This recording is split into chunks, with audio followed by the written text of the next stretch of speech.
जब मेरे वर्षों की तपस्या के बाद भी आप अपने ध्यान से नहीं उठे, तब देवताओं ने आपके हृदय में मेरे प्रति प्रेम जगाने के लिए कामदेव को भेजा और उन्होंने आप पर बाण चला दिया, किंतु आपने अपने तीसरे नेत्र की अग्नि से उन्हें भस्म कर दिया।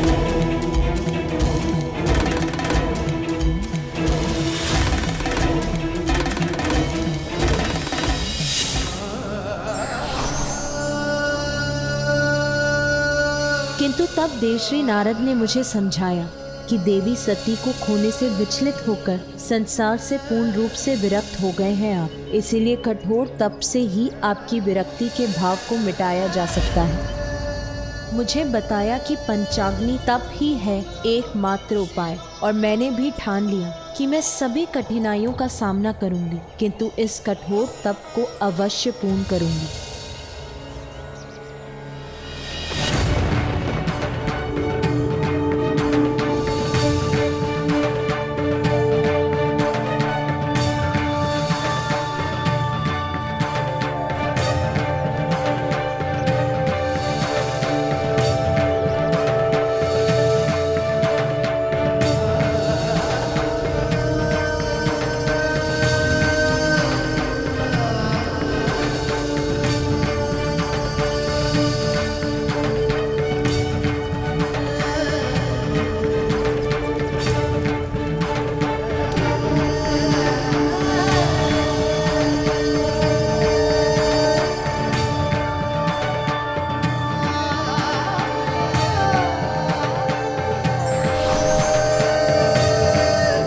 पार्वती,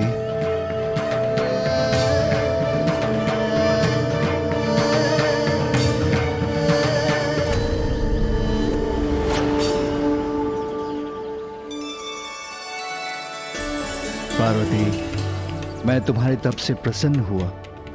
कहो, क्या इच्छा है तुम्हारी? मेरी इच्छा तो आपको पाने की है मेरे प्रभु, मेरे स्वामी। पार्वती, तुम्हारी इच्छा अवश्य पूर्ण होगी।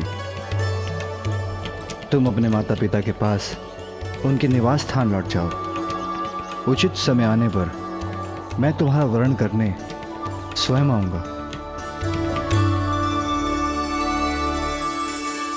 आदि शक्ति जगत जननी हूं मैं, और ये मुझे उस तप को पूर्ण करने के बाद ही ज्ञात हुआ, और मैंने आपका सानिध्य भी पाया। किंतु गजानन तो अभी बालक है स्वामी, कहीं मैं उसके साथ आवश्यकता से अधिक कठोर तो नहीं हो रही हूं? आपका पुत्र तो स्वयं परम ब्रह्म है, महागणपति है उमा।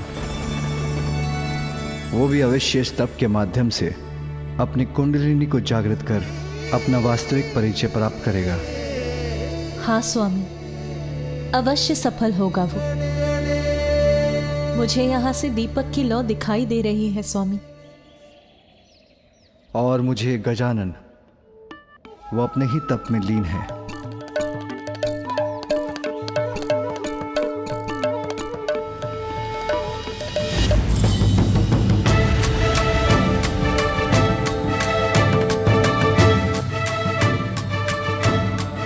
महादेव ने मुस्कुराकर ऐसा क्यों कहा कि गजानन तो अपने ही तप में लीन है?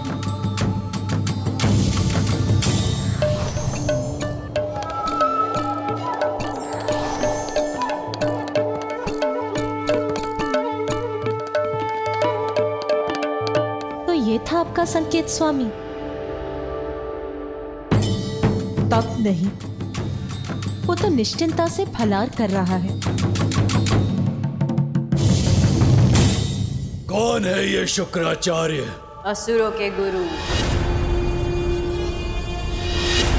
ऋषि भृगु के पुत्र शुक्राचार्य, जिनकी प्रतिभा देखकर ऋषि अंगिरस ने उन्हें अपने शिष्य के रूप में स्वीकार किया और अपने पुत्र बृहस्पति के साथ उन्हें शिक्षा प्रदान की।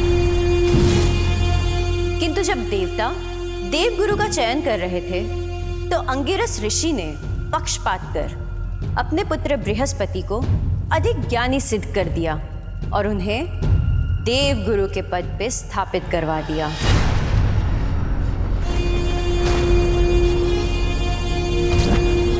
किंतु शुक्राचार्य बिना योग्यता के ही असुरों के कुलगुरु नहीं बने। अपने गुरु के पक्षपात से आहत होकर उन्होंने महादेव की घोर तपस्या की।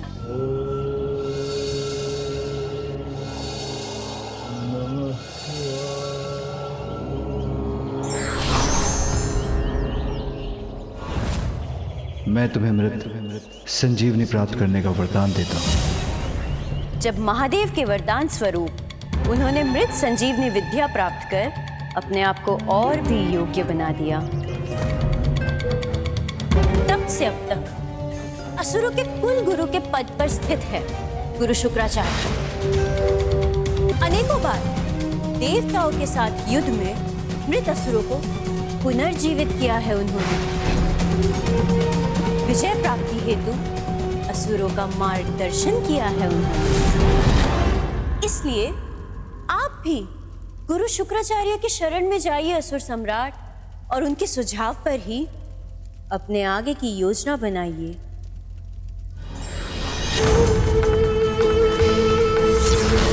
जाऊंगा, अवश्य जाऊंगा मैं गुरु शुक्राचार्य के पास।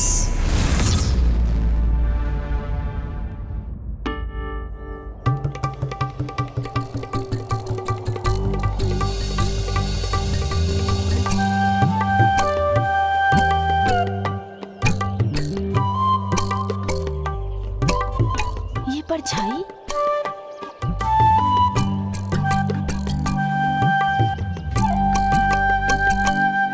सुन जी, माँ है ना?